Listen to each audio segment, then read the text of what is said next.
Hello, everybody. Welcome back to the Erasmus Expeditions.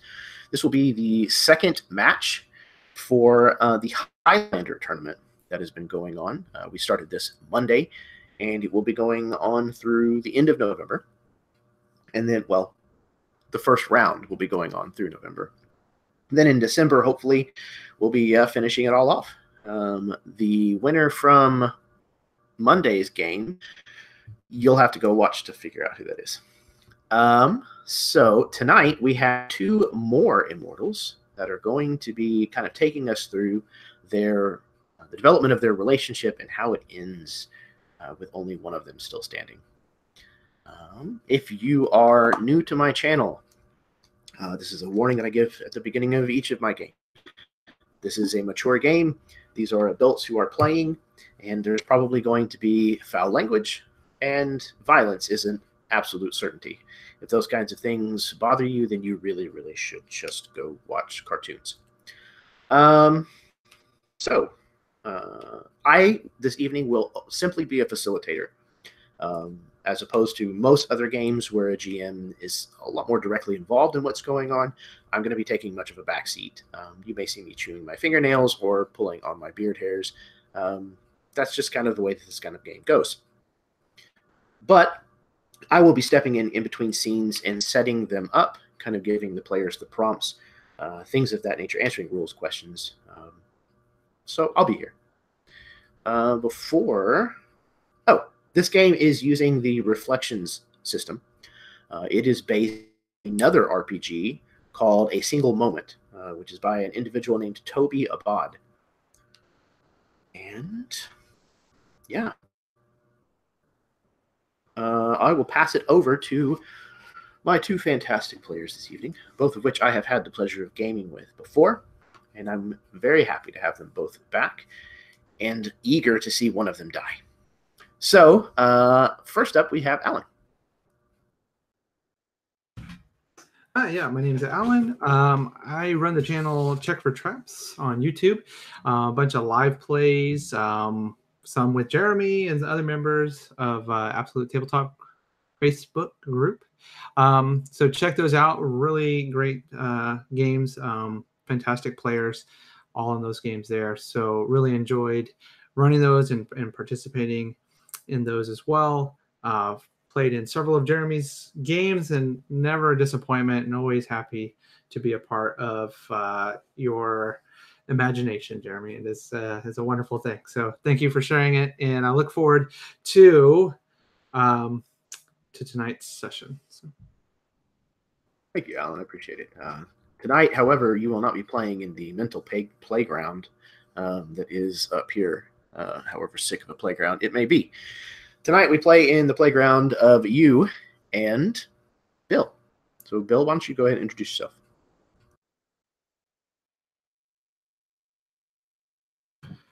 Just asked what the high key was, and then I forgot. I'm Bill. I played a couple times with Jeremy in a couple of his games. First time with Alan, so I'm looking forward to that. Thanks to Absolute Tabletop for setting this up. I've always been a big fan of Highlander. Watched all the movies, all of the TV shows. So when this came up, I could not pass the opportunity to attempt to get into this. So I am grateful for being a part of this. I look forward to trying out the system. If anyone hasn't checked out both the previous game, which was really good, and there was one on, I'm sure Jeremy will mention it later, Eli's channel, that original play that I saw for you guys, which was phenomenal, and I'm looking forward to getting into it. Hopefully my improv chops will step up because of this. So thank you very much for running it, Jeremy. Thanks to everyone watching it. I do run Imperial Voxcast. I just started doing some D&D play. It used to be all 40K, what little YouTube content was in there, and hopefully that'll be running again soon. So check that out if you want. Fantastic, man. Glad to have you back on the channel. You should be able to find the links to both of these gentlemen's YouTube channels down in the description of this video. Definitely go check them out. Support them. Give them hugs, good comments, likes, all that kind of stuff. So, yeah. Do you guys have any kind of questions we should air publicly? for the people before we get started? Not so much as far as like game mechanics. I wasn't sure if we should say anything about our characters so we get a general idea of how to slot them in together, or we just go and figure it out as we go. Either way is fine with me. May not at least be a bad idea to let us know what your character's name is, maybe. Maybe where you originally came from. All right. Yeah, so I'll be playing tonight Johannes or Jan Gooden, Dutch, a Dutch immortal now. So used to be. We'll figure out where exactly and when exactly based on how it fits in. Absolutely.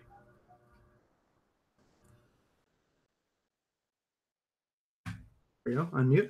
I am playing Gerard Duquette, who was originally born in France, who migrated over to America, and yeah, I'll go with that for now. Fantastic. If both of you could type your characters' names in chat, just so I can have it written down. That would be awesome. Okay. So, for those of you who are tuning in, hopefully you've already watched the first session. But if you have not, there's basically 3 rules. When someone speaks it into existence, you cannot undo it. That's the first rule. Second rule is one player cannot take actions for another player's character. Second rule. Third rule, players cannot die a final death until the final duel. It's the third rule. Other than that, there are no rules. No, I'm just kidding. Yeah, other than that, just, Wheaton's golden rule. Don't be a dick. You'll earn dice that you'll collect through the evening. And unlike the points on whose line, they will count for something. So it is good to keep them handy and keep track of them.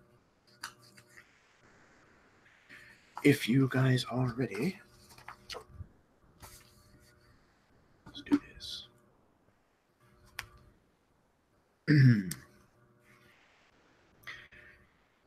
From the dawn of time we came, moving silently down through the centuries, living many secret lives.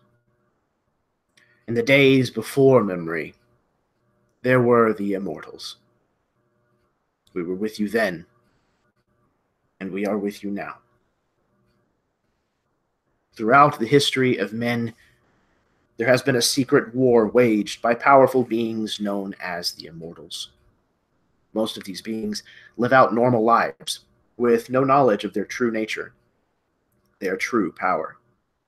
But each of them carries within themselves the seed of their immortality, which is only triggered upon death by violent and unnatural causes.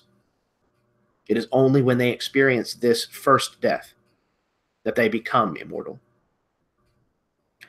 Immortals can only be truly killed by decapitation. When one immortal decapitates another, the winner of their battle receives a transfer of power from the deceased. This transfer of knowledge and experience is called the Quickening. Eventually, all immortals must eventually... It's 2 eventuallys. Eventually, all immortals will cross blades and do battle until there is only one left alive. The survivor will receive the prize, which enables its winner to gain unlimited knowledge of the universe. In the end, there can be only one. So, gentlemen, the prologue sequence in Reflections is stated at the beginning of the game and at the finale. It starts with both immortals facing one another, ready to have their final duel, recounting the events that brought them to this moment. Each of you will read aloud the first part of the statement that gives, and then give your answer that immediately follows. This call and response is how the 2 players set the scene for the upcoming story. So when you are ready, take it away.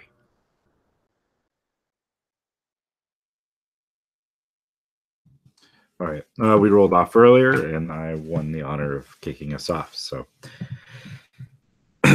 our paths first crossed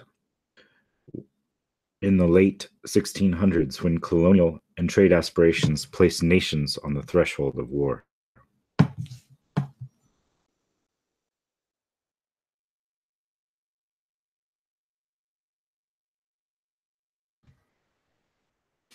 Now we stand upon a pier in New York City at night with the city and a full moon as our backdrop.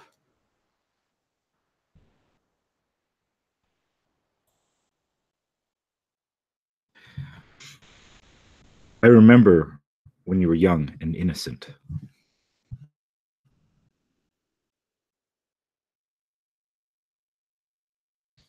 Our feud started when we chose different sides in 1863 during the American Civil War at the siege of Port Hudson in Louisiana.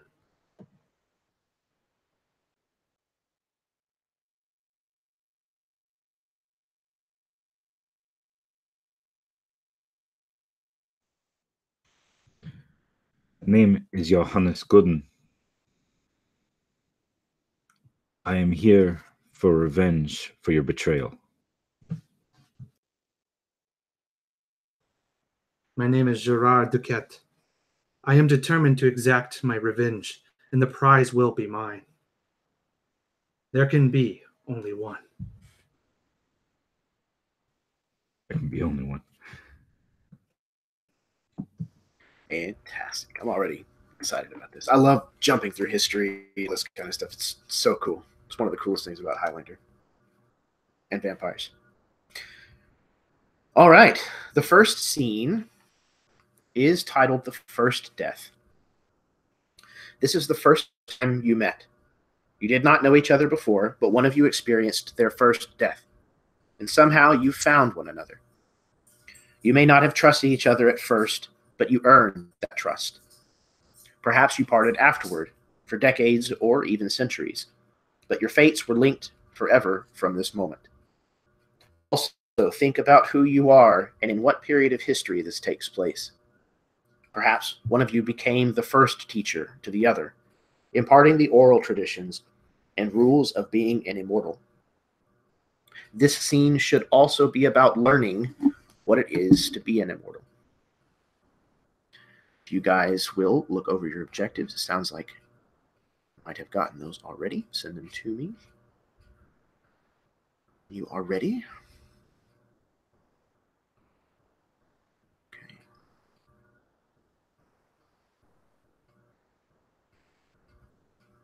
And I've got one of them, and okay, I have both options chosen. So whenever you gentlemen are ready, begin our tale. Who first? There. All right. I guess I'll start since I chose the time period, so we'll kind of frame it that way. All right. So, let's see, French. We start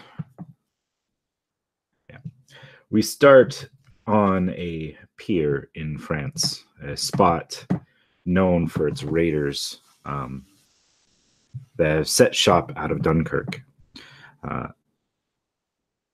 A young sailor is being pulled off a gangplank and dragged down this down onto the docks and into this town, this rough town. You see a disheveled, beaten up young man in his mid-20s with like just a raggedy long naval outfit. Like it was his uniform, but it's obviously seen better days. He's being dragged down by these raiders into this town, and he is dumped basically just into the mud. And Johannes gets up and kind of like stumbles out. They've already laid down the law for how it was going to work with being here, that there was really no hope of escaping, and that he was here to serve their master, and he's yet to meet him, but he kind of wanders into the town. And I think that's somewhere in there, he's going to run across Gerard, and I'll leave that up to Alan as to how we eventually bump into each other.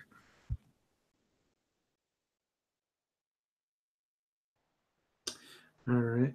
Yeah, Gerard, who has been in this town for a while and simply just spending most nights at the tavern, just drinking the night away, getting rumors, knowing that something was to partake soon in this area.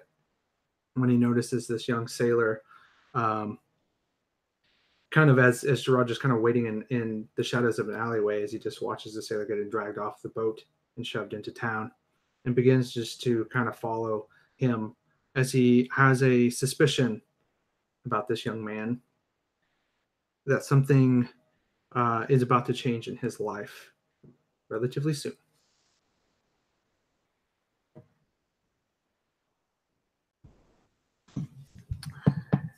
Jan stumbles through and kind of sees the tavern spot that him as a young sailor would have been very accustomed to in his own lands, although he is not used to this town. So he's kind of stumbles over in that direction, and he will kind of just like lean up against like the wall, just still tired and exhausted, his clothes still wet from apparently having been dumped into the ocean.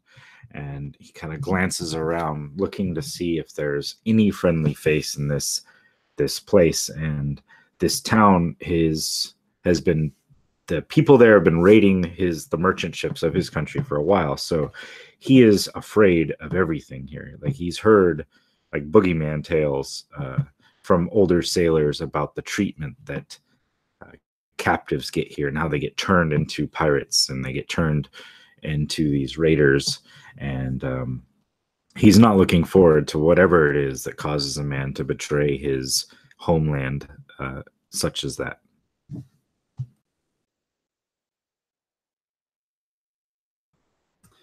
Yeah, noticing this. This is a pretty, as stated, this is a pretty rough area to be in. And so as Gerard is watching Johannes from the shadows, he watches as Johannes goes into just another alleyway, and he follows him, but not to the point of where Johannes could see him. When Johannes is set upon by several thugs in the alleyway, looking to get some quick coin, as it were, from knowing that sailors often get paid right as they take their leave, and this is the easiest way for them to get coin. So they ambush him as he enters in, taking a belaying pin and knocking him across the head, making him disoriented, and they continuously begin to just beat him senseless. But Gerard just continues to watch from the shadows, not interfering at this moment. And caught off guard, already out of place, out of sorts, Johannes staggers and falls, and he doesn't even get time to reach for his cutlass, his issued sword that he was given from the Dutch Navy, as they start beating on him, and he kind of weakly puts up a hand and it gets knocked down, and he starts pleading, please, my friends, please, no, I have nothing, and just they keep beating him, and just blood starts to pour from the cuts and the scrapes that start forming on his face and his arms as he tries to protect his head as best he can. And eventually he just kind of like gets in the fetal position on the ground, covering his head, and just cries and pleas don't seem to do anything to these men, as they're hardened and they're just looking for that quick coin. And eventually he probably will kind of either pass out or get to the point where he's so weak that they would do as they would, whether it's move on or take him out.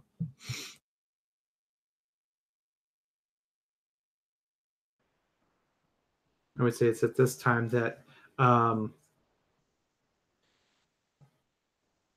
of them just decides to go too far and pins Johannes to just the side of this building, and the knife gets buried deep into the gut.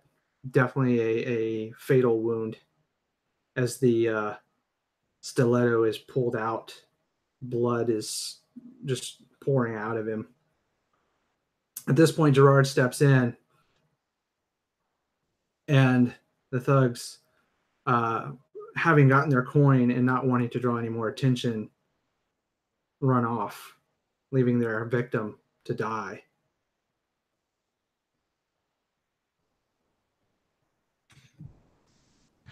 Jan will gasp. And he looks down and hand trying to futilely cover this spot where the blood is gushing out, and it's like a dark color, so obviously like it's hit something vital. It's more than just a regular gut wound, which is bad enough as it is in this time, but he's having trouble drawing air, and he looks up at you.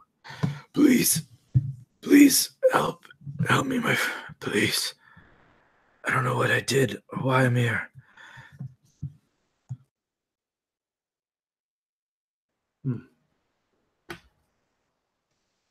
I grasp Johannes's hand in mine as I notice him taking his last breaths. I look him in the eye and say, like your mother who brought you into this world, I will be here for your first rebirth.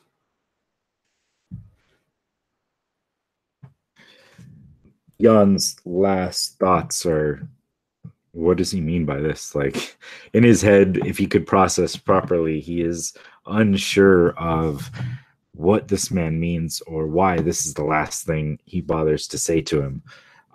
As he tries to kind of mutter a prayer, but he barely starts as his head goes limp against his chest, and he expires. The last kind of rattly breath just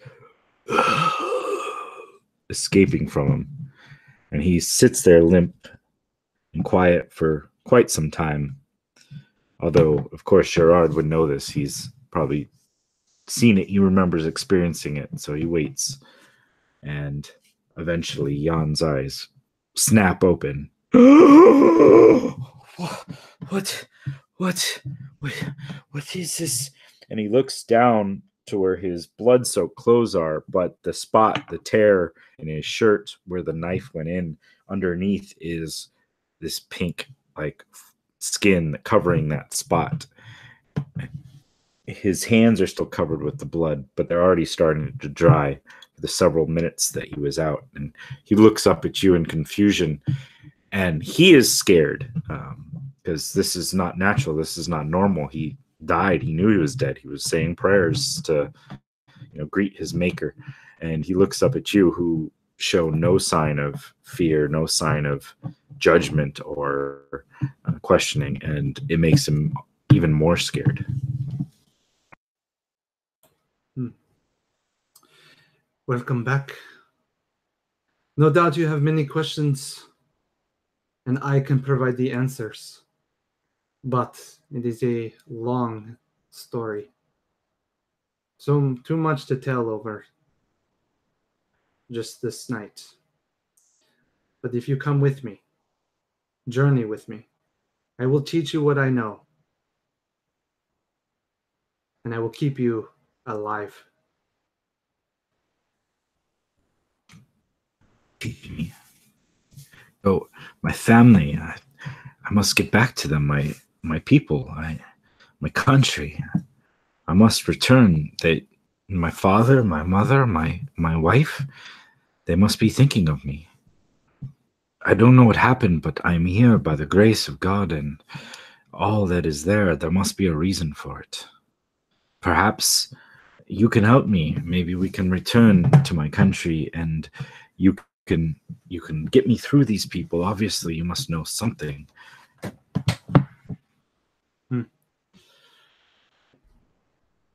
I'm afraid you are changed, my friend. You will live on long after your loved ones have grown old and died. You can choose to experience that pain and watch them die before your eyes, wither, or you can give them the grace in accepting your death and start a life anew.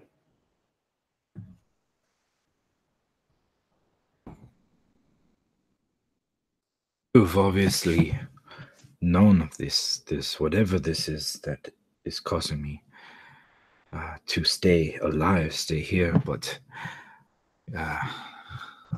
obviously I know I need to get out of here.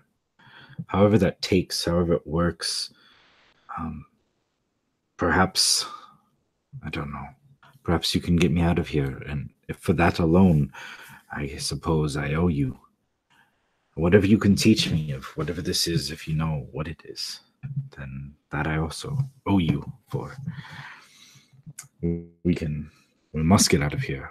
And once we're out of this town or this area, maybe we can figure it out. Can you get me back home at least, and I can gather up things? I can, I don't know, I can say goodbye at least, make them think that I am just going on a regular trip, but then maybe we can go. I don't know where you run. I've sailed the seas, but this is different. This is a new journey for me. Very well. I hope to have spared you such troubles. But if you wish to see your family, I can understand. I was once like you. Come. We will drink, and in the morning I will secure passage. I owe you much, my friend. Probably a good spot to end it. Yeah, I'd say so. Feels like the end of a scene to me. Fantastic. Okay. So, both of you can, if you'd like to, reveal your objective that you were shooting for and whether or not you feel like you accomplished it. I think we both had the same objective, actually. Yeah. I noticed once he said, I was like, dang it. He chose to undertake a lengthy journey too, huh? Yeah. So, I mean, I felt from Gerard's standpoint, I mean, he was looking for an apprentice, a new immortal, a newborn immortal to teach. And that would require that apprentice to journey with him at least for, a decade, if not more, to learn about the game. So he found that person and was able to convince that person to accompany him wherever he journeyed. So, agree. Yeah, I definitely think that that Gerard accomplished the goal of convincing him to undergo a lengthy journey, wherever that journey might be. Yeah, I think for sure.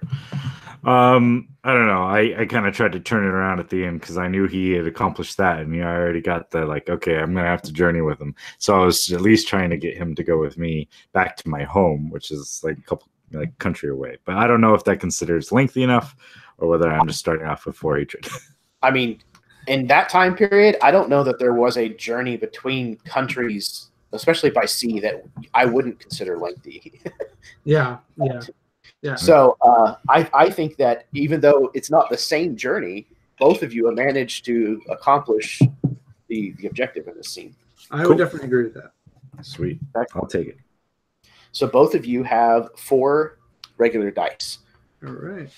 Go ahead and record that. And we will roll right into our second scene if you are ready. Excellent start, by the way. Very excited to see where this goes. Okay. Okay. Scene number 2 is called Strength in Numbers. Immortal duels are always one-on-one. Interference is forbidden, even on behalf of a friend or lover. But the Quickening leaves an immortal weak and nearly defenseless. For this reason, many travel together in pairs, so that should one of them fall to a challenger, the second can take immediate revenge. This is usually enough to discourage many immortals from issuing a challenge. For a time, you swore your sword to one another, to take revenge on any challenger that may succeed where your friend failed. In this scene, you should each establish the trust that your current relationship is built upon. Once again, we'll go over the objectives. Choose one that you want to try to obtain. Let me know what that is, and then when you guys are ready, take us away.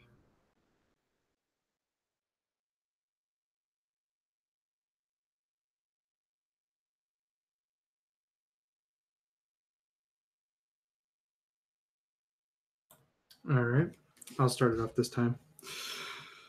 So yeah, I imagine it is several years that although we had agreed to journey to your home, we don't necessarily take the straight path and go directly to your home. As Gerard had said, that he would train you in the ways of the game and of what it means to be an immortal. So definitely on the ship's passage and stuff, Gerard would relay the rules of the game and begin to test your skills as a swordsman, knowing that he has several decades on you, so he's definitely has experience to show you how to protect your head, as it were. So during this time, one of the nights where we are probably maybe no more than a few days outside of your homeland. So you will visit upon your family for the last time. Tell me of them. Tell me about them. Well, my father, he runs our family's business. We are merchants. He manages several ships and has done quite well for himself and the family. I was his second son, so I joined the Navy when England started causing conflict. Served under the Admiral de Ruyter, but took a wife several years ago. Before, I met you, obviously, and beautiful woman, very kind. She's better than I deserve. I admit that. My father and mother found a good match, and she, from a family probably higher than I deserve too. But she always took care of me. Always made me laugh. She could dance far better than I could. These sea legs are not designed for dancing, I'll tell you that. But yes, I have a sister. She was set to be married when I set sail, so I don't know. I hope that went well. He was also another merchant, so that should be good. That should have been good. Yes, and he speaks, and he's kind of nervous. You can tell in his voice. You've been around him long enough. He is excited, but also nervous because you have kind of laid down the rules, like let him know what it is to be immortal, and he realizes that this is a goodbye trip. It's not a reunion trip as he first hoped. His initial plea was to get back there, then he was going to figure out a way to ditch you and stay with his family. But after taking a couple years of us gallivanting around the countryside and having our own little adventures and run-ins with other things, so he's kind of stammering on in probably a quicker pace than his normal conversation. Yes, but I'm looking forward to seeing them all. And I don't know, what should I say when we leave? I obviously have to come up with something, some business or something that I couldn't get out of, that I would be willing to leave them for some time. Or should I make it definitive? Be, I don't know, mean to them, let them think I am leaving out of spite or hatred or greed. You've been through this. What do you say? Clasping a hand on your shoulder. Johannes, your wife and your family sound like very good people. It is unfortunate that you must leave them, but it is for their own safety. They can be used against you. Another immortal not as kind as I could use them to get to you and force you to give up your own head without a fight, should they exploit that weakness. Enjoy your family. Enjoy your wife. We do not need to depart immediately, but it is best that after a few days, you make up something, another merchant venture of yours. Sometime along the line, I can write to your wife and tell her of an unfortunate accident. And you can leave some sort of will and testament that your lands and your fortune are bequeathed to her and your family, so they do not have to go without.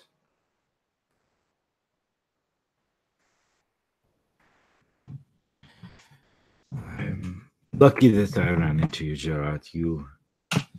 Your knowledge has been amazing. I don't know what would have happened if you weren't there that day when they stabbed me. I understand that. We'll go back. I like that idea. When there was the colony that my people had established, and we lost it against the English years back in the last war, but an area now, they call it New York now, far enough away that I don't know, new life, new place, new land, far enough that they won't see me for a very long time. Perhaps that's a good enough spot. I don't know. What is it that you are after? I mean, we've been traveling, you've been teaching me, but you speak little of your past and little of your aspirations. I didn't question it much because I know I needed you. I know it sounds greedy, but I needed what you had. Your knowledge, your skill. You've taught me much of use of blade, of keeping my head. But I know there's others out there. Is there one you're running from, or one that you wanted? You mentioned some long journey to learn, but is there a reason behind that? Well, I was born a French noble long ago, but my family had wronged the church in some way, or so it is said. And it was unfortunate that, well, my neck met with the hangman's noose. I was not fortunate enough to be greeted by kind eyes when I awoke from my first death. And I wandered much of the land on my own, not knowing who or what I was, if I was damned or blessed. Eventually, I too came across another immortal. And though we did fight, he realized that my experience, as it were, was not worth taking. I had not gained enough experience to make it worth his while. So instead, as I've done to you, he took me under his wing and taught me of the game and of swordsmanship and other aspects. Under his tutelage, I've been able to gain some fortune that allows me to move around. And it came a time that I felt that I too must give back. And so I sought another immortal, one that I could give my knowledge and experience to in a more traditional way outside of the quickening. You see, although we play the game, we must be careful. There are those that are known as hunters. They seek out immortals simply for their heads, regardless of experience. We are stronger in numbers. Together, we are more likely to survive and make it to the end game, as it were.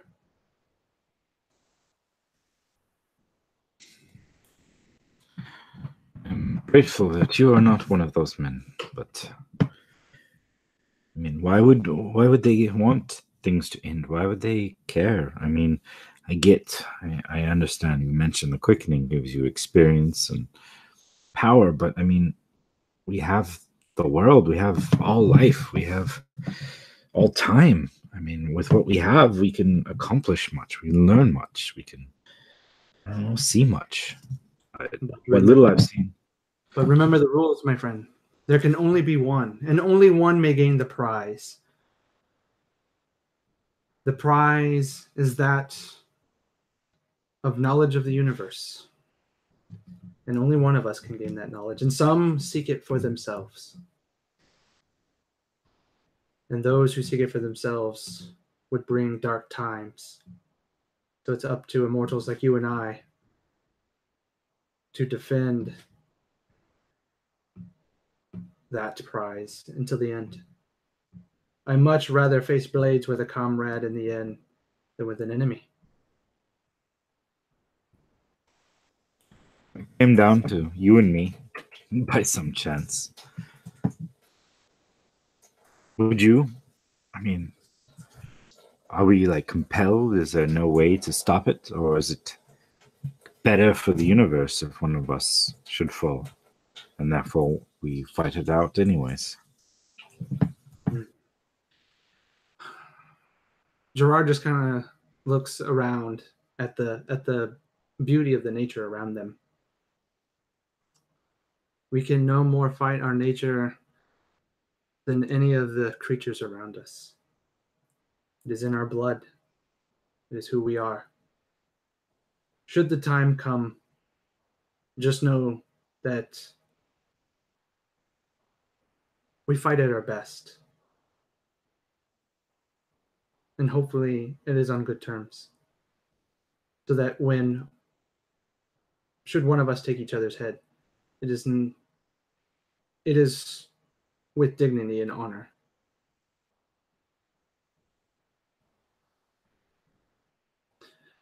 And at this point in the distance, we can see just like the grayish blue smoke that is rising from the hearth of this little village in the hills here. You've kept your family waiting long enough. Go. Meet me in the tavern when you are ready. Hopefully there is good wine there. It will be the best. And it will be on me. I'll run a nice big tab.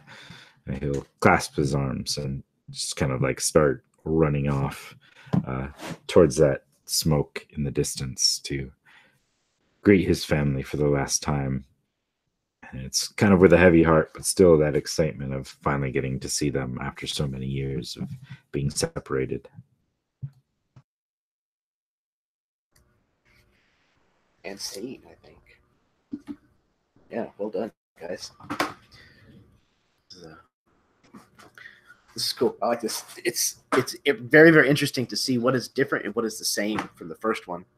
It's really cool that it's just cool. It's just different in a really, really good, fun, and interesting way. Okay. So if you guys will go ahead and let us know what your objectives were and whether or not you figure that you accomplished them, we'll then get into scene 3. Cool. I went with convincing your rival to give you some advice. So I started off to try to get that out early, getting you to explain the best way to break ties with my family without making it awkward or weird, or him probably chickening out, because I'm sure if he had to like be jerk to his family, he probably would have hard times doing that. So I think he was able to achieve that one. Yeah, I would absolutely agree. I would agree with that as well. So that should earn you 2 dice for a total of 6. I went with convince your rival to abandon something or someone they love, and I felt that Gerard was able to convince Johannes that he needed to abandon his family for their own safety as well as his. Yeah, once again, I wholeheartedly agree. Definitely. Yeah, I figured that was almost a layup for you on this one, but yeah, it worked out. So, yeah, that kind of the scene before kind of set that up. So yeah, hey, I'll take what you got. Yeah, yeah, it was a good decision. So that should give you 4 additional dice and a total of 8 by my count. All right. Excellent. Okay, so we will now roll straight into scene 3. Scene 3 is the bond is broken. The players describe the moment when this conflict first began to manifest in earnest. This could be where one of you directly betrayed the other. Perhaps it was driven by jealousy or mistrust.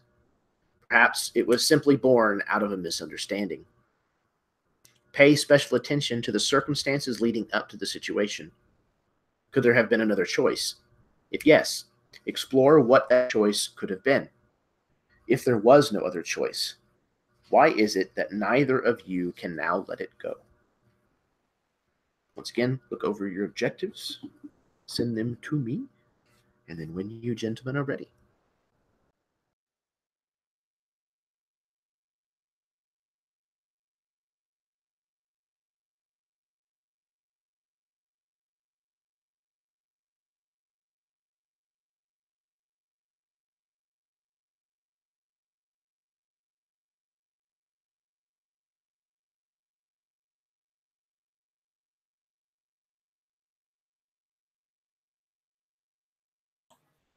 So I don't necessarily have to go first, but I think this is a good scene to set up where our feud started.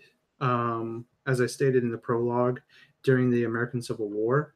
So this would mean that we had been off, maybe not together all the time between the time that we left your family and into the new world and all that, but we have synced up several times here and there. And so forth.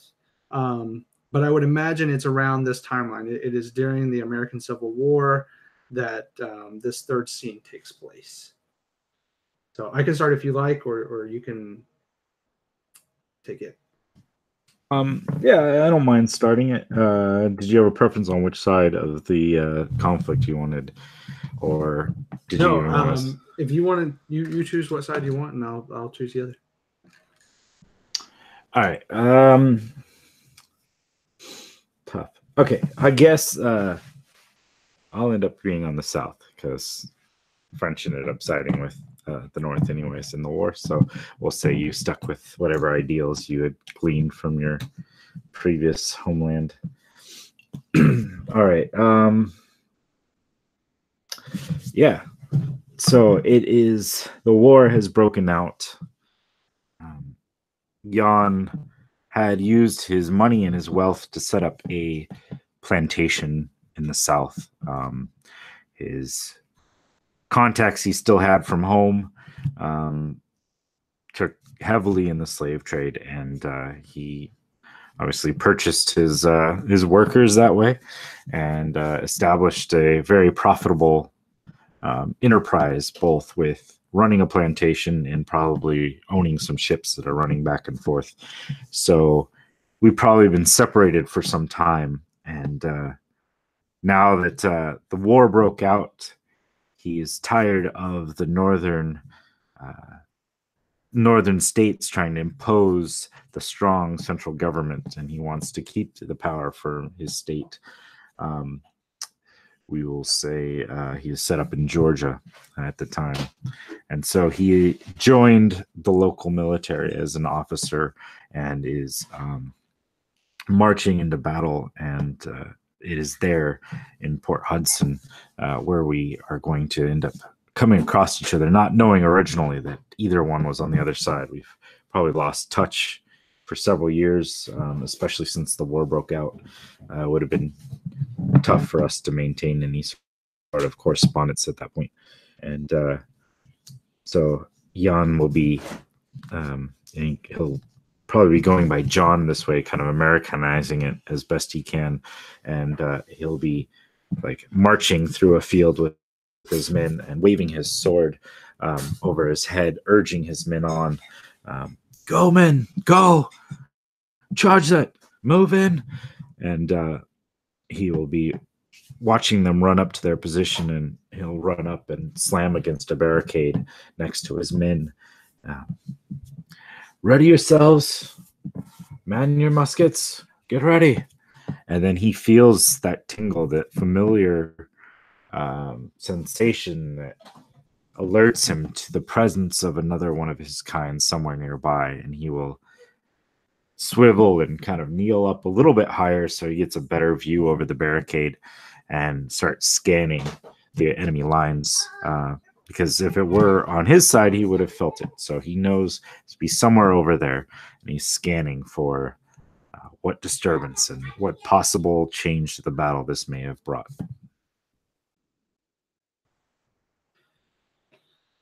Gerard, dressed in northern blue, is cavalry officer at this point. Saber in hand, he leads a cavalry charge as they charge into battle on the field.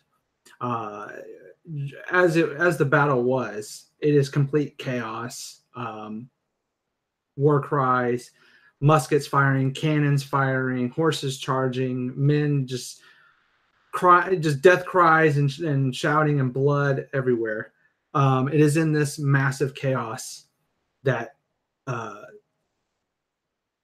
Gerard also feels that another immortal is here. And he knows that he, like you said, he could feel it, that it's on the other side. And thus he knows that a challenge must be issued. On the battlefield, he is dehorsed. And amongst, he's fighting off. And he's been cut, he's been stabbed, maybe even shot, but not to the point that it has stopped him. When the two, not knowing who they are, cross blades until they have a moment, like the battle's going around them, and they have this moment of realization of who's who. Johannes dressed in gray and Gerard dressed in blue.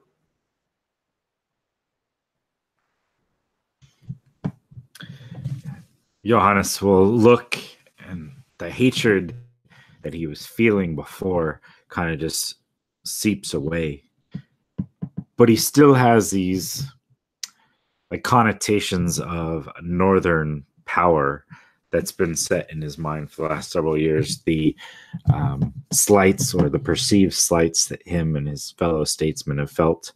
And he looks at you just amazed and shocked and stunned that you're on the other side, that somehow things have diverted so much that the ideals, the camaraderie that they felt before, that they could be so divergent on this one issue.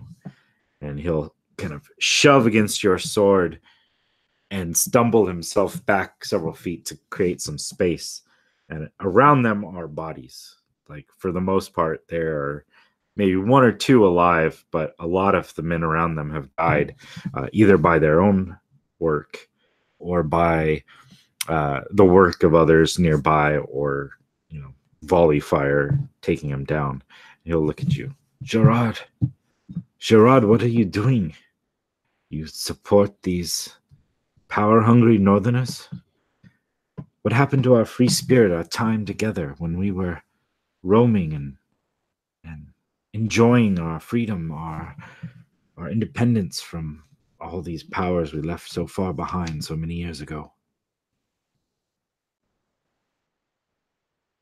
The world is changing, ever changing around us, Johannes. As immortals, you know that we must adapt with the times. And I feel like you have found yourself on the wrong side of history this time. I have been your mentor in the past. Heed my words now. Give up this foolishness of yours. Join the North. I can convince the other officers that you're a defect. Provide us with the knowledge that we need to overtake these Confederates. I can guarantee that you will hold position and you will not be prosecuted for any crimes.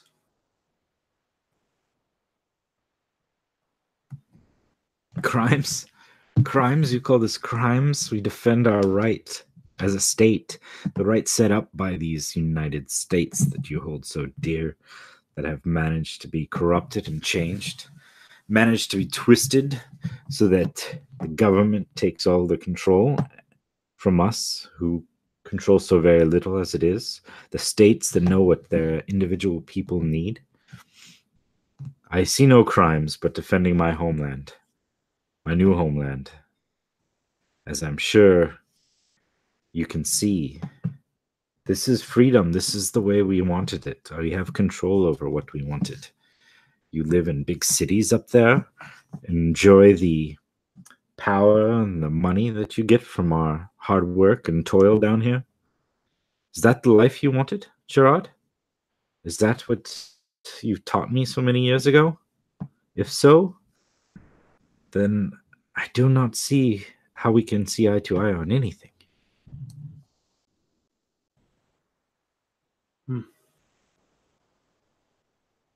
Perhaps you are right. Perhaps over the course of these years, you and I both know all too well that we cannot do battle here on this field. So, I issue this challenge to meet me this eve. And he looks at this nearby forest. There's a clearing there. I'm sure you know it.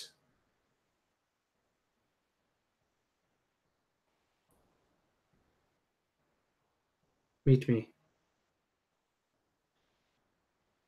And let fate, as it were, decide our outcome. You wish to speed up this conflict, this game. You wish it to be rushed. Have you turned into one of those hunters you always said you hated? I thought you were willing to live out to the end to see if one of us just survived. No? You wish to take my head so soon? If that is what you want, I suppose. But somewhere I still see you as brother, even if you do not. I'd hate to take your head, but I will if you force it. It is in our nature, Johannes. We are to do battle, and it seems that we have chosen different sides, so it seems our time has come. No use in putting off the inevitable. I do not fight you as an enemy. I will fight you as a brother. But it seems that we have reached our end. So, the clearing, this eve. That is the way you see it. I suppose, Gerard, I cannot pass up your generous offer. But I hate to see that this one issue sees your head being lost. Perhaps we can defer and come back in a while longer. Let this war end. Let them decide the fate. I could possibly stand down from the war if you decide to. It's probably not very fair that us who cannot die fight their battles for them. I can go back to my ships You can go back to your cities, whatever you've been doing. Why rush it? I see you're reluctant and wish to escape the challenge. Very well. Perhaps this will sway you to do battle. Do you remember? And I imagine, like, during this time, even though we're talking, we're probably still just clashing, maybe musket and sword, whatever it is, as the battle rages on behind us. But at this point, Gerard would come in, and he's not obviously looking for a killing blow, but he comes in with his saber, and he locks with the bayonet of your musket, and the two draw close, so that it's not. He doesn't have to shout. He can basically just talk. Do you remember on the eve of your rebirth? I was there. I took you by the hand and brought you into this new world. Those thugs who waylaid you in the alley. I hired them. I knew what you were to become. I knew that you would be my apprentice, that I would show you what it was to be an immortal. But I could not wait for you to meet your end on your own terms. So I took matters in my own hands, like I must do now. And at that point, he just kind of like pushes you off as they're open distance there. And he grabs the reins of his horse and remounts. The clearing this eve.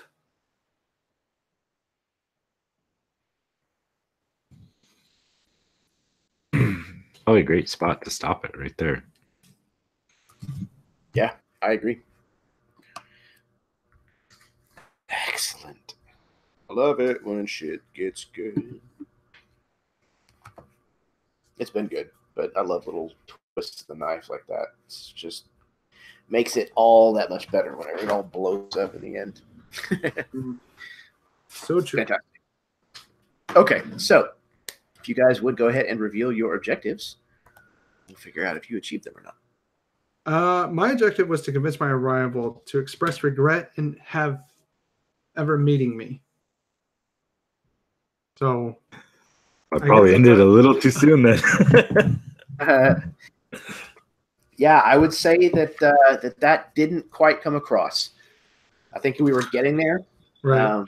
Yeah, I don't think that was firmly established. Okay. And how about you, Bill? Yeah, so I want to get your rival to break a promise made earlier. And I don't know, that was a little bit more of a stretch. I was going more because we never implied a promise actually in these, but I was trying to imply like bonds of brotherhood and like surviving to the end and fighting each other off. But that's why I have Jeremy. So I'm going to leave that up to you because that was very ambiguous for me. Right. Yeah, I don't think that was really established either, I don't feel. Okay. So let me... So one hatred apiece, I think, right? I think that is correct. Let me double check. So it's one hatred die? I think he's looking it up though. Okay. Yeah, if neither player achieved their objective, both players receive one hatred dice. Okay, perfect. This represents the growing anger and mistrust in the relationship. All right. Cool. All right, so I have one hatred dice apiece for you guys. 8 to 6. 8 to 6. Excellent. All right. So we are just about ready to get into our fourth scene, but first, we're going to take a break. So go to the bathroom, refill your drinks, smoke them if you got them, kiss your spouse, all that good stuff, and we'll get right back into it. And for those of you who are tuning in this evening, thank you very, very much for watching this second episode. I guess it's not really an episode. It's the second match, whatever you want to call it, of the first heat of this tournament. So stick around, and we'll have more right after this message from our sponsors. Kidding. There's not going to be any sponsors.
Awesome. This game's amazing, by the way. Really digging the system.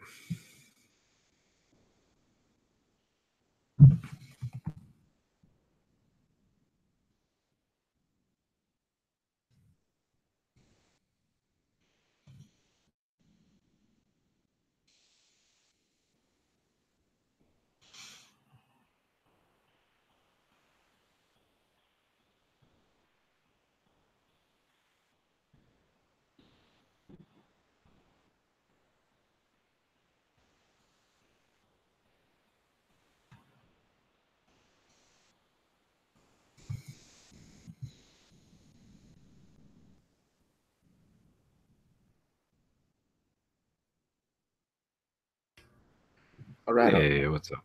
Hey, man. How's it going? It's going great, man. This is a lot of fun.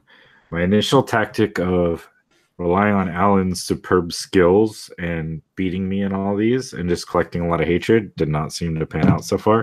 So we'll see how the last couple scenes go. I was like, Alan's going to blow me out of the water. I'll just try to get lots of hatred and just use it all. But that's not working out so far. We'll see how this pans out. You guys are doing good. Y'all are pretty close. Yeah. I'll take it. Yeah, I'll take it. It's been a lot of fun. And there is still a fairly large amount of chance in the end. Yeah, which is cool. So it's which is very cool. I was really, really sketchy about the mechanics the first time I played this. I was like, oh, I don't know if I like that, because if somebody is a really strong role player, or at least just a very manipulative person in the way that they talk to people and handle people, they could really just storm over the other person. But the end kind of brings another way of playing the game. It has enough weight that it can matter in the end, which is cool. Yeah, and even if you end up doing horribly in manipulating the scenes, if someone went for all fours and they succeeded and you weren't able to get most of those completed, you get a lot of hatred, and then you're still getting a ton of dice to throw. So that's a very cool little mechanic I like. Yeah. Especially for being such a mechanically light game, it has a lot of I don't know about complexity. It covers its base as well. Cool. Well, once again, thank you everybody who is tuning in this evening. I appreciate you guys for stopping by. It looks like we've had quite a few people watching, which is really exciting. The first one had, I think, about 83 views, which is highly unusual for my channel after only being up for 2 days. And there's a lot of people that are tuned in for the second episode, which is awesome. So thank you very much for tuning in and giving us a watch on this Wednesday evening. Can't wait for the weekend to get here. But we have much more interesting things to end. So if you guys are ready, we will pick up where we left off and dive into scene number 4. I will take your silence for complacency. No. Okay. Scene 4. It doesn't have to be this way. There was a moment when forgiveness was an option, when one approached the other in an attempt to mend old wounds. Who sought this meeting? What event, historical or otherwise, brought it about? In this scene, you have been brought back together on friendly terms, and you remember better times. It is an attempt at making peace, though the sting of the past is still there. Through the scene, it should become apparent that things simply cannot be how they once were. You don't yet know when the time will come, but eventually this relationship will end in the only way it can for an immortal. What happens during this meeting to bring that conclusion even closer? Once again, you would just look over your options for objectives in this scene, message them to me, and then when you are ready,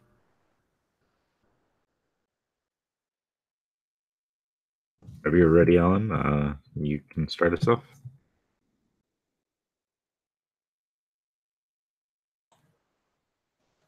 All right. I think this would basically just take place in that clearing where we had set to meet. So it's Eve. The front lines are pretty quiet at this time, and in the light, in the moonlight, we meet in this clearing, just the two of us.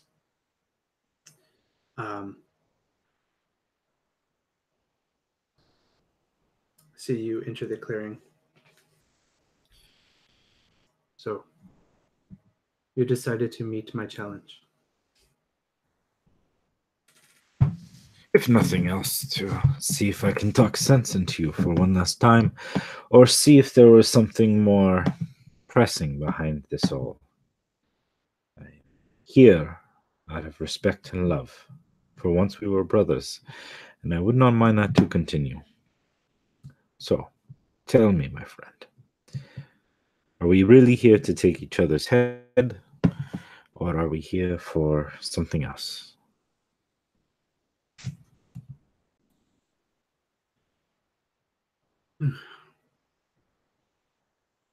Johannes, if we must cross blades, then let it be. But I will offer you this one last time. Join me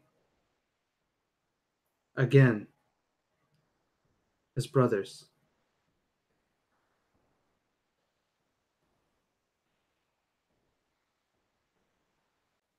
Nothing would make me wish.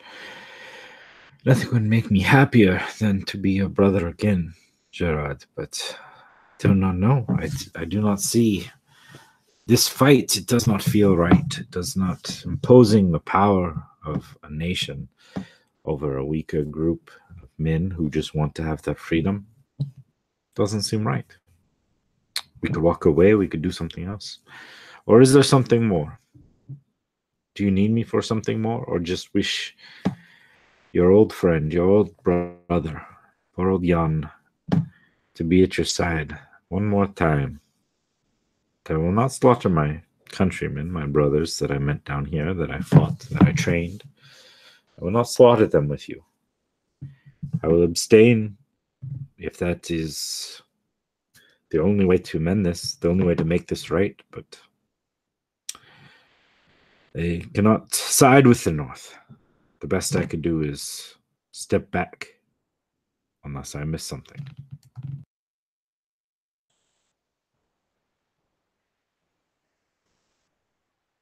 I understand.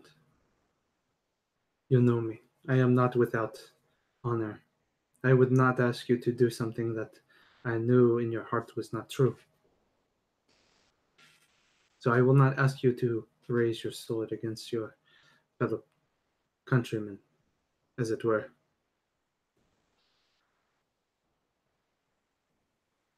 So, but the challenge has been issued. So, would you not agree that upon our honor, that we must duel?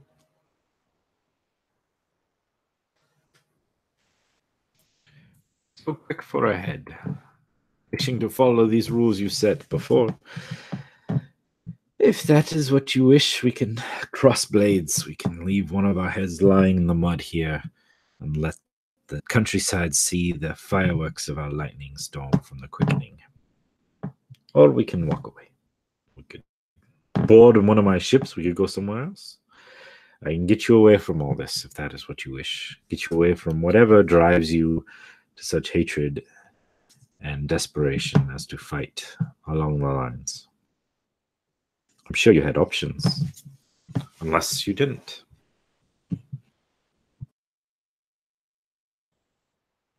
I have no reason to leave, Johannes. You forget that the North is winning this war. You are on the losing end, my friend, and I am trying to help you. You call me friend, do you not? An ally, a brother. These are all very admirable words that you speak, and yet you treat me as if I'm hostile towards you.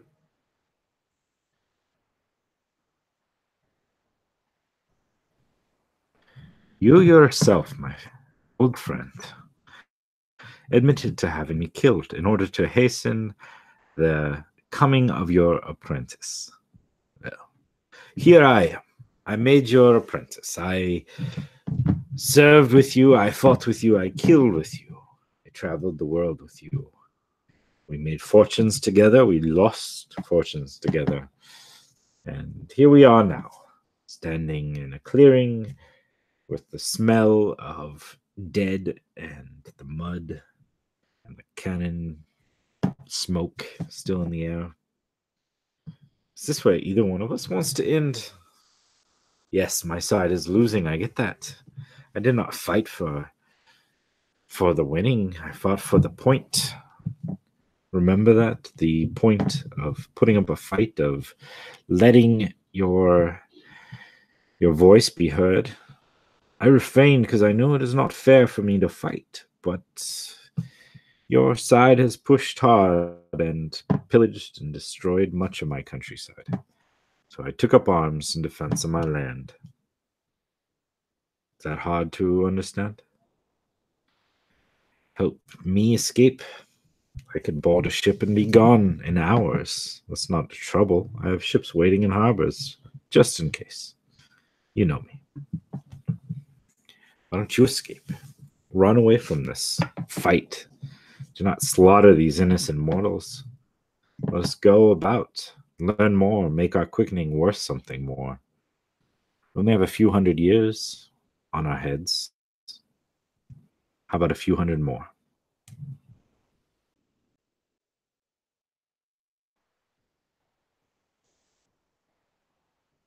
Perhaps you're right. Perhaps it is best that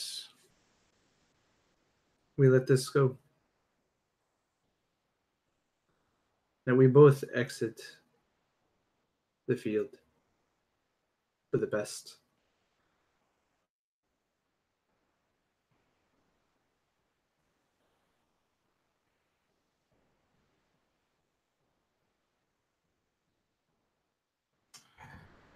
Therefore, I'm not pleased with you. Trust me on that. But not at the point where I think I am ready to throw away everything and kill you right now. I think when the day comes, it'll be worth it, but I don't think now. Not here, not amongst this. Something far more exciting. So, if you'd like, about an hour ride from here, there is a ship. That ship waits for me, for you, if you like, and we can pick a place. Throw a dart at the map like we used to. Find a country that needs our knowledge, our power, our money. Let's make a new life for a while. Keep the hunters at bay longer. Very well, Johannes. I will keep my honor, and I will let you keep yours. When we cross blades once again,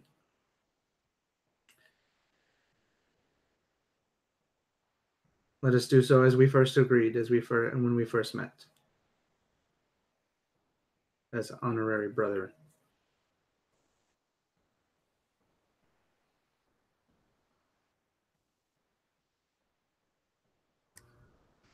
All right. Sounds like maybe that's the end of the scene. Fantastic. All right. If you would, please, gentlemen, reveal what your objectives were and whether or not you feel like you accomplished it. All right. So I think we may have been going for the same one again. Getting your rival to ask for help.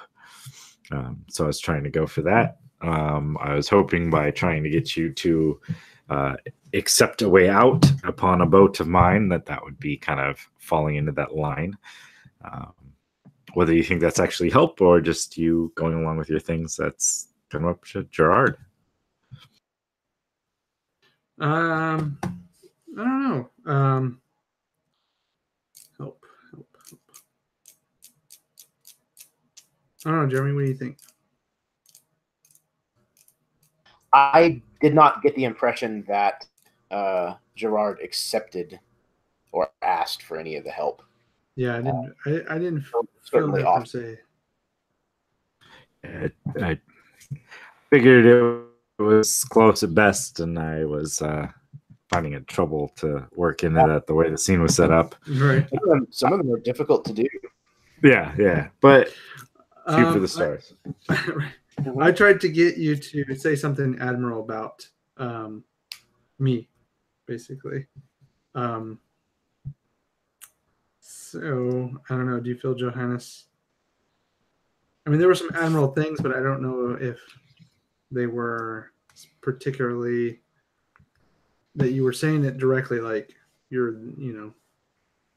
Yeah, I think it was more about the relationship that they shared versus like personal qualities that they were going for. And I think like there was still that sting of knowing that Gerard had orchestrated his death, his first death, and tearing him away from the life that he knew.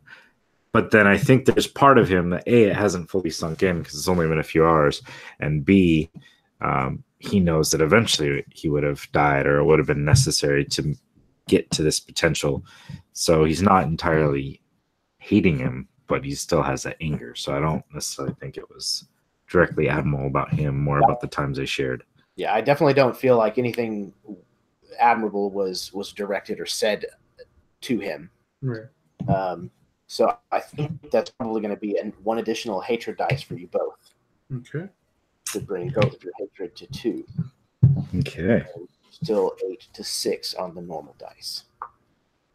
Okay, are you guys ready to roll into the 5th and last scene? Yeah. Sure. Let's do it. All right. The 5th scene is called Who Wants to Live Forever? The final conflict emerges, and the rivalry boils over. Memories of the past mean nothing. The hope of peace is gone, and the only possible conclusion can be a final death. No longer friends or allies, you now stand across from an enemy. Where does the duel take place? Does it have special meaning to either of you? When setting this scene, you should reference the prologue of the story, as it should correspond with the "We Stand Upon" declaration. This setting should be inspired by the events that occurred in the last 4 scenes. All of the emotion, the passion, and hatred from the entire story culminates here. All key components should come together to form this scene. This is it. After the last sword strike, you have reached the end of the game.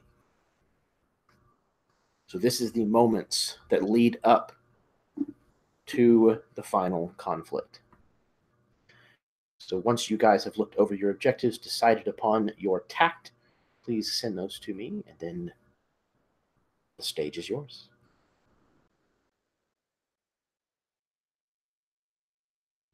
Ready whenever you are, Alan. All right. So we start off with the prologue one more time, and then we work into the scene. Is that correct there, Jeremy?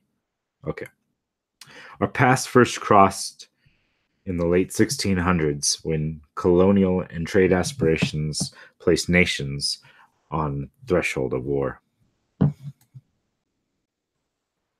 Now we stand upon a pier in New York at night with the city and the moon, and the full moon is our backdrop. I remember when you were young and innocent. The feud started when We chose different sides during the Civil War at the Battle of Port Hudson. My name is Johannes Gordon. I'm here for revenge for your betrayal, and I'm here for your head. My name is Gerard Duquette. I am determined to exact my revenge, and the prize will be mine. There can be only one. There can be only one. So we stand upon this pier. It's in New York, and it's an old pier, probably been reworked, rebuilt. But this pier has been used for centuries. In fact, this is, or would be if it still stood the same old wood, the very pier we landed on when we made our way to New York back years and years ago. And over the years, we've probably exchanged some encounters, our temporary truce starting to fall away as things settled more into Johannes, and him seeing Gerard being more of a manipulative, at least in his mind, manipulative, like architect of Johannes's destruction of his life, of everything he knew before, of hastening this life of loneliness, of travel, of no real world connections to anything that he will be able to hold dear and close. And that has all culminated in tonight. And a message was delivered to Gerard from Johannes to meet him at the place they first stepped upon this new land. And Johannes will be waiting on the dock at the end of this pier, a large, expensive yacht like docked up behind him, and he's leaning up against a like pillar right next to this. More modern times, but the same, close within whatever, a couple decades of where we are now. Johannes will be leaning back, wearing dark, like slacks, but then like a leather, like riding jacket, a motorcycle parked next to the yacht at the end of the dock. So his mobile, essentially home, is sitting there. Upon his waist is strapped on this old looking belt with a naval sword on there. It's a cutlass with a hilt, and it's a newer sword, but it's built in the same style of his first blade that he was given when he took in the Navy, with a few more embellishments with the modern Dutch. It's a lion head with a crown on top of it, and the hilt actually like a orange inlay on there. It's like a high gloss orange with a golden or silver lion on there with the crown. And he sits there leaning back, tapping on the blade, looking out towards the city in the direction in which any approaching people, and of course Gerard, would be around him. The docks are quiet and empty. This area not being as used as much now, as people abstain from the old areas and use the more fancy, ritzier docks, especially at this time of the night. It's probably more of a commercial use more often, of which that Johannes has purchased out these docks for the next several days, using much of his fortune in order to establish a quiet meeting for the end of either himself or his one-time friend, Gerard.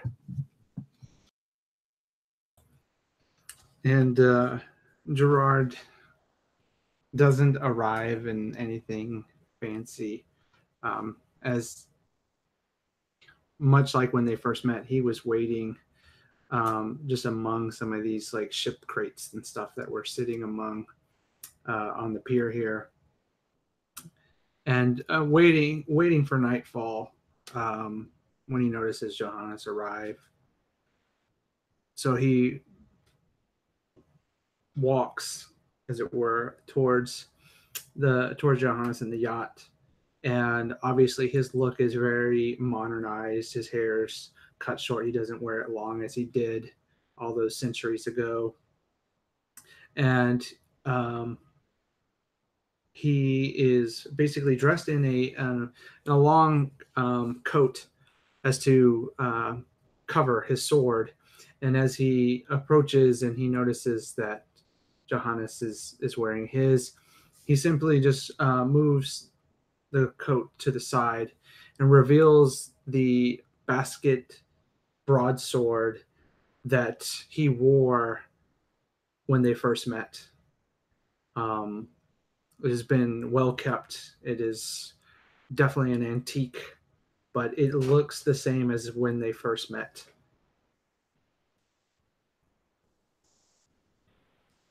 I see you have done very well for yourself, Johannes. I just took what I knew, the application of merchant trade, and was able to use that in much effect. But, you know, it's easier now. I just put money in here and move it there and, you know, establish things. I don't know that it wasn't as fun as it used to be. I'll have to tell you that, my friend. When you had to actually move a crate from one country to another to make money and pay a bunch of people below you, and now I just can sit in an office building or actually use these payphones over here and call in an order, and I make a few $1 million. But, you know, money is not what it's about. The money helps and makes it easy for me to disappear and to move on. But you look, yes, like you really work hard. But I do notice that blade still looks nice. The same one, or did you have it remade? No. This is the same. I suspect that you would remember it well. So, reaches into his coat, pulls out. I received your letter. Am I to take this as our last meeting? I would think that it is about time. As you probably notice, the quickening draws closer and closer. There's less and less of us. To be honest, I'd rather one of us make it to the end, despite how much I dislike a lot of your ways, how much I feel you move things around, but I don't want it to be us at the end. So let it be one of us now. Yes, I too have felt that the gathering is upon us, and that we are near the end game, as it were. But we have always said that we would meet our end as brothers. So let us at least drink as brothers one last time. I imagine that you have something of reputable taste on that ship of yours. Well, I might be able to find something. It was either two ways. You'd either go for the very expensive wines or the very expensive cognacs, as long as I was buying. So which one will it be? I have both. I'm thinking something from, say, needs to be French, of course. And the older, the better.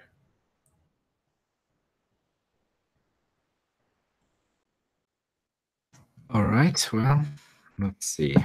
I think I have something. I had it prepped.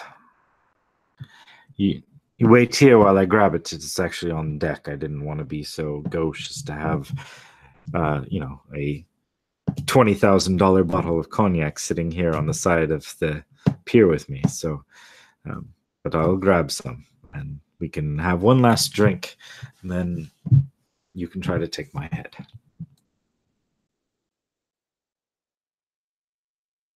He will turn and walk up the short gangplank up onto his expensive yacht and disappear from view for a few moments. And he will come back down carrying two decently sized poured snifter glasses of very expensive old cognac, and he will walk over, and there will be like a crate that's off to the side of this particular pier, and he will set down the 2 glasses and step on the other side, making sure he's on the opposite side of where Gerard would approach, and gesture for Gerard to take up his glass, and he will scoop up his own and swirl it in his hand. Gerard would swirl and then sniff before taking his sip. That, my friend, is a good drink. So, it's been many a century now, Johannes. And it's time. I guess you have seen fit that our relationship, our friendship, our bond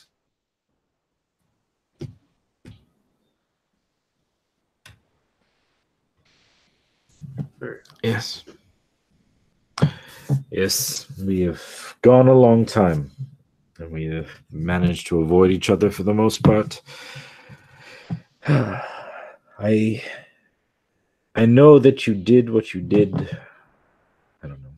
What was it? To act of desperation, greed, of self-interest, or were you actually possibly looking out for someone other than yourself for a change? I don't know.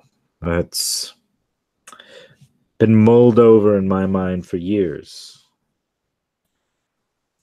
And I have done my best to stay out of direct conflict from you. Although, I don't know, if a couple of Immortals found their way in your direction, I have no idea how they did that.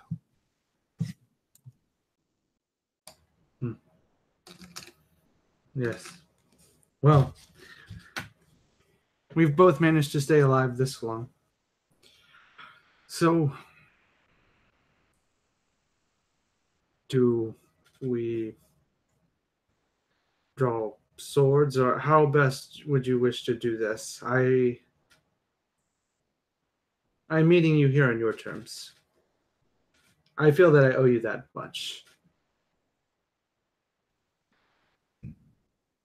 John will take one last sip, emptying the glass, and kind of take it and toss it off into the water, letting it kind of splash off to the side. Well, I don't know. You got first blood all those years ago. Do you want it again? Would that make it better for you? I'll let you stab me in the same spot if that works, and then we'll figure it out from there. Johannes, you wound me. I admit that it was not the best way.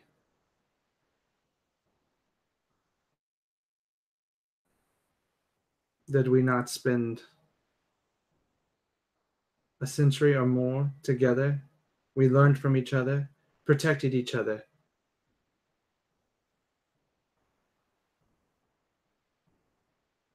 I understand. We spent a long time together. But then I find that was all lies to keep your head safe. Perhaps you were hoping that one of these hunters would take me and you'd be able to get an easy score. I don't know. But here we are. I was really hoping one of those other guys would take you out, because there's part of me that still really would like for you to have been a friend after all, and for me not to have to face this. Perhaps I'll find out when I take your head, or perhaps it won't matter when you take mine. But we might as well do it. We'll kind of like step back a little ways to create some more distance, and he's just watching Gerard closely, still hands casually like off to the side, as he's created enough distance that he's not too worried about the direct first strike. Yeah, Gerard would take his final sip, and he just, as he does, he just kind of drops the glass and it shatters with that sharp sound. I suppose you have made me the villain in this story, so I will draw first. And again, he moves back his coat, and he takes a hold of his sword, and he draws it out slow, and it gives that long metal across the sheath sound as it exits. It gleams silver-like in the moonlight. The gilded basket, as it were, glints. It's got a few jewels, the wire the wire handle, and it looks. I mean, it looks as pristine as the first time that you met him. It does not look to have gained any wear, tear, rust, or have aged at all. It looks as if it was forged again anew. And he holds it out, and he gets into a fencing stance. Draw your blade, Johannes.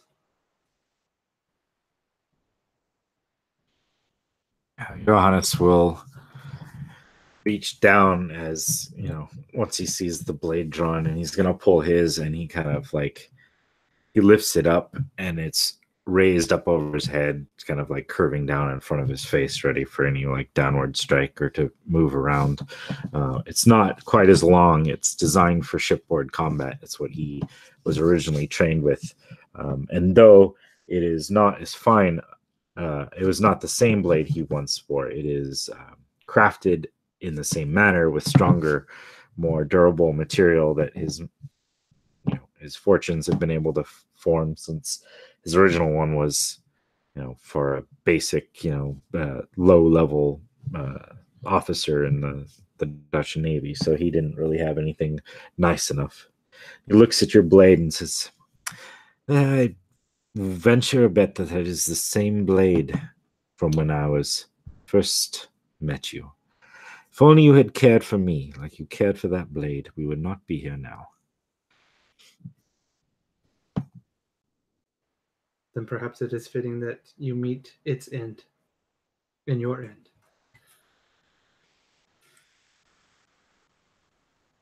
Let it be, for there can be only one of us. There can be only one. So I think that's a good spot, Jim. Yeah, I agree. All right. So before we come to the final moment, each of you, if you would please discuss your objective in this scene and whether or not you think you accomplished it. I was going to try to convince him to draw first. So that, luckily, I succeeded. So that will earn me 2 dice. Yep. I was trying to convince Johannes that he was destroying something or someone that he cared about, or that we both care about, which I would have been our bond, our relationship. But to me, it felt like Johannes had basically it was no longer that bond. It was just hatred at that point. It was just I didn't feel like he was destroying something that he cared about. It was something that he was determined to do anyway. So yeah, I think I would have to agree. Yeah. Unfortunately, in my mind, he had started to, whether he was correct or not, made Gerard out to the villain in this relationship. And he started, probably being more a villainous way of doing it, started to try to orchestrate things to happen to Gerard. Since that didn't work, he decided it was time to finally end it himself.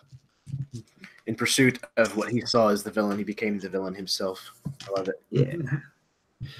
Excellent. Okay. So how many hatred dice do I get? So you earned 2 hatred, 2 additional hatred dice, which brings both of you to 8 normal dice. And then Alan, you have 4 hatred, and Bill, you have 2 hatred. Yep, excellent. I'm going to say you. Go ahead. Go ahead and explain it, then I'll jump in. Sorry. Okay, so the final moment, both players are going to need to choose whether to either harness or release their hatred. You will. We've already recounted the prologue. Then you're going to roll and score the dice, and then we will figure out how that all washes out. There are no ties that can occur in this setting. So if the dice result in a tie, the duel continues. It are rolled again, and we'll keep going until there's a clear winner. So it sounded like, Bill, you probably understand how harnessing and releasing your hatred works. Alan, do you understand it, or would you like for me to go over it? No, I don't know. So okay, I will go over it for your sake as well as the audience's refreshing. So the last thing that's going to occur is you're going to decide whether or not you want to harness or release your anger that you're harboring. If you decide to harness your hatred, you'll use both dice pools for the final duel. But if a player decides to release their anger, they will let go of the past emotions and enter the final duel with a calm spirit. A player that releases their hatred will discard all of their hatred dice and roll only their standard dice for this final strike. The way that hatred dice work separately is, so just in general, when you roll, you take the highest number of your D6s that you roll from your normal dice. And then you take the number of that value. So if you roll 3 6s, then you've got 6s and you have 3 of them. The person who has the highest result wins. And if there's a tie between the highest die value, then it goes to the number of them. That makes sense. Hatred dice works in you roll your hatred dice and you can add those to your die pool. However, your hatred dice determines the highest possible value that you can have. So if your hatred dice roll below your normal dice, then that lowers what your total is, though it may add to the amount you have. Does that make sense? It may have come out really confusing, but both of you look like you get it. So, all right then. So whenever you gentlemen are ready, let me know whether you are harboring or releasing your hatred, and then we'll toss some bones around. Thank you, Hannes. After having decided that Gerard was the enemy, but then working so hard on making this happen, no longer feels like that intense hatred. It's just this methodical business proposition that he has decided is necessary. So he is going to release his anger, and I will only be rolling my regular dice. Yeah, I feel Gerard doesn't really feel any hatred per se towards Johannes. If anything, he owes Johannes this duel. So he will release his anger as well. All right. So this is going to be, sounds like, 8 dice from each of you, and that's it. It'll be straight up chance, boys and girls. So when you gentlemen are ready, go ahead and roll. Those are horrendous roll. And we just total it? Well, you look at your highest die. So I only rolled 5 was my highest die. So if you got a 6, you just took my head. If you have a 5, then it goes by whoever had the most 5s.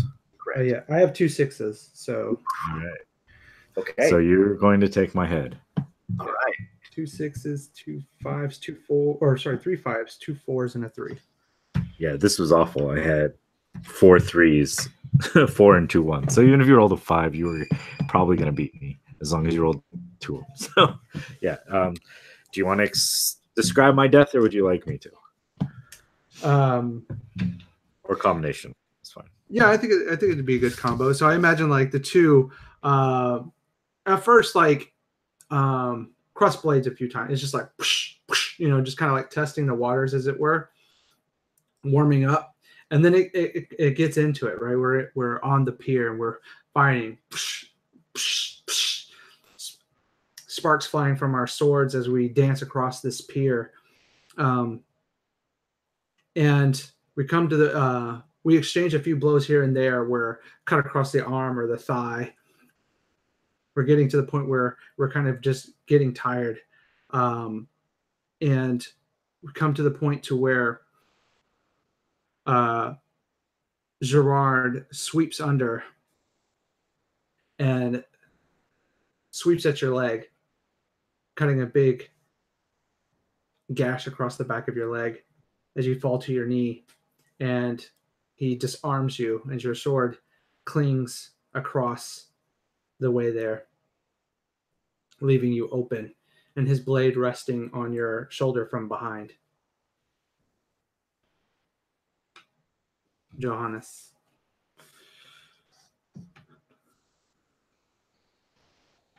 I will give you a clean and honorable death. You fulfilled our promise that we would both fight to our full capacity, that we would not hold back.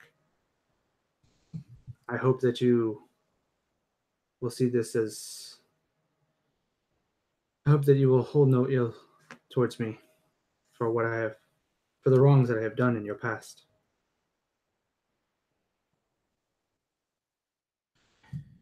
Said it before. It is in our nature, my friend. I think things have gone far, but it was going to come soon enough anyways. If I am to fall, I am honored that it is by your blade.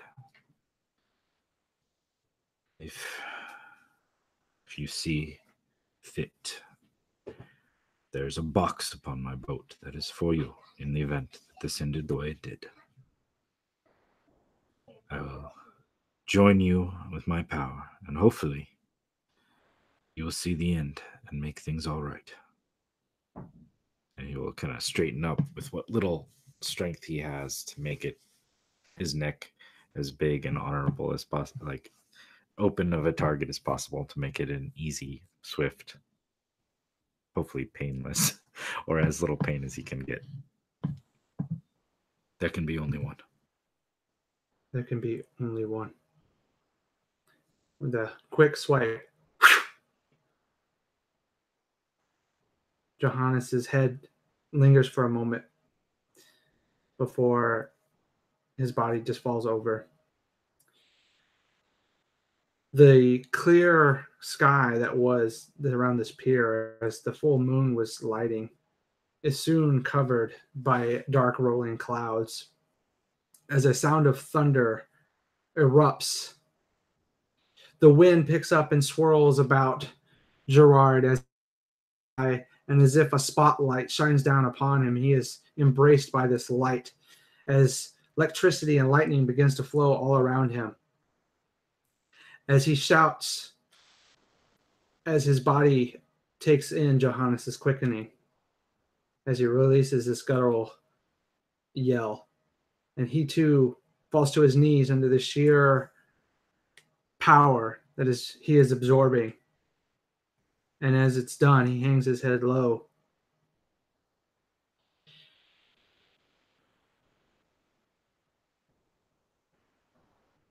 Standing, he sheathes his blade and makes his way over to the yacht to find this crate in which Johannes left for him. He opens it to reveal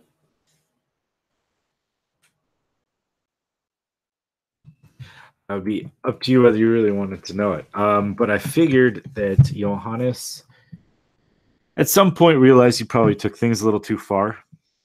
So in there'd be a letter, and it would be like, "Dear Gerard, I have let hatred overcome my judgment.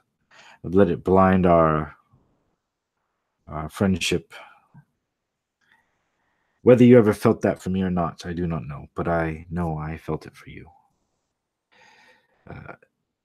Below this letter, there are papers, access to most of my accounts in this boat, all in whatever your new alias is, Gerard Durac, or whatever the heck it is. My lawyers would have seen to the appropriate ones. I apologize that it came to this, but I'm glad that you were the one who took my head. Hopefully, you will be the one to finish this all. Your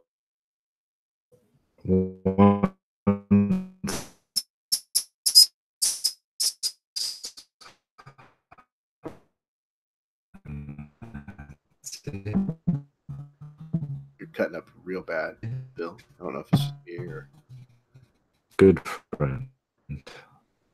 Jan.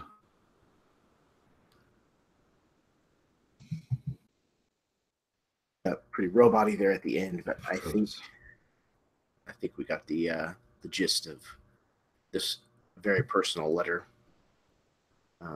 left for Gerard.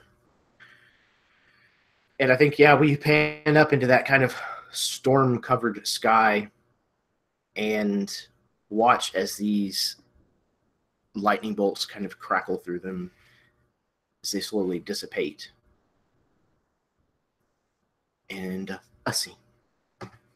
Very well done, guys. That was awesome. Another fantastic game of this. I've been really, really pleased with how this setting and how the system work together. And having only 2 players, I don't know, it just works. It works really, really well. It frees you guys up to do a lot of really in-depth exploration of dialogue and emotions in a scene. It's really, really enjoyable to watch. So before I put a cap on it and hit that little button at the bottom, why don't you guys go ahead and do outros? Feel free to plug anything you'd like, etc. Great game. It's phenomenal. Thank you very much, Jeremy, again. Alan, congratulations. Well rolled. I enjoyed very much like crafting this scene. It's very interesting. So people who haven't checked out the first one, if this is the first one you watch, check out the other one too, because it's a very different like dynamic that was built. And I thought this was a very cool way to tell the story of Immortals, who are adversarial but not necessarily outright hating each other for things that happen. I'm looking forward to watching the rest of these because they are freaking phenomenal, and it's a great way.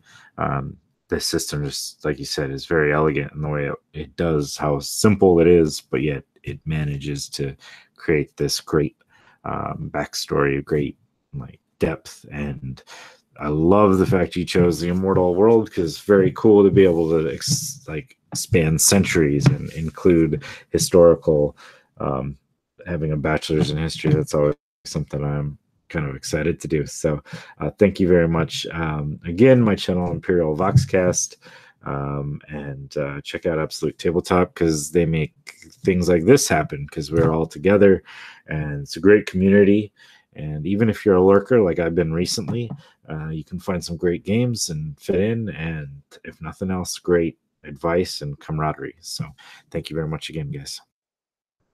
Absolutely. And thank you, Bill, for bringing your A game to a game that asks a lot in the way of having to think on your feet quickly, make decisions, and then try to have to bend a scene to your will. It's not easy to do. Even for somebody who's been playing a long time, I don't find it easy to do, but it's you did it masterfully. And I had a lot of fun watching this relationship develop between the two of you. And absolutely, check out Absolute Tabletop, official Facebook group on Facebook. Games like this get put together there all the time, as well as, like Bill said, advice, etc. It's just a fantastic corner of the internet in general. Both of the gentlemen's channels can be found in the description of this video. And let's have Alan do his outro. All right, thank you so much. Bill, I will have to say excellent role-playing. And I mean, I think you did a really great job. And ultimately, I mean, it came down to chance. It was basically, I mean, it was just who was going to get the better roll off. So I felt very appropriate, especially for these two characters that we built together, and how their story began and ended. So thank you for sharing that with me. Jeremy, thank you for, starting this game, and hopefully I look forward to watching the other matches that are to come. You can check me out at Check for Traps. Again, that's my channel. I have a lot of live plays there where Jeremy has been a part of, and look forward to the next match. and who that will be with. So I look forward to that. And thank you so much for watching. Yes, absolutely. Alan, it's always a pleasure to have you back on the channel. I love gaming with you, man. It's always a pleasure. So, yes, next week, next Wednesday night, there is the third match for this series that will likewise go live at 7:30 Central p.m. Those individuals are Lloyd Collins and Keel Adam. So I'm very excited. Both of those guys are fantastic role players, and I'm eager to see how that's going to go down. So I don't think there's anything else that I need to add. Yeah, check out Reflections, check out A Single Moment, check out the first video of this series and all the rest that are to come. If you like what you see, hit the like button, hit the subscribe button, check out the other stuff that's on the channel. Check out The Dues of Yore, which is also a podcast that I'm a part of, and it can also be found on YouTube. So without further ado, until next time, may your dice roll high and your snacks always be within reach.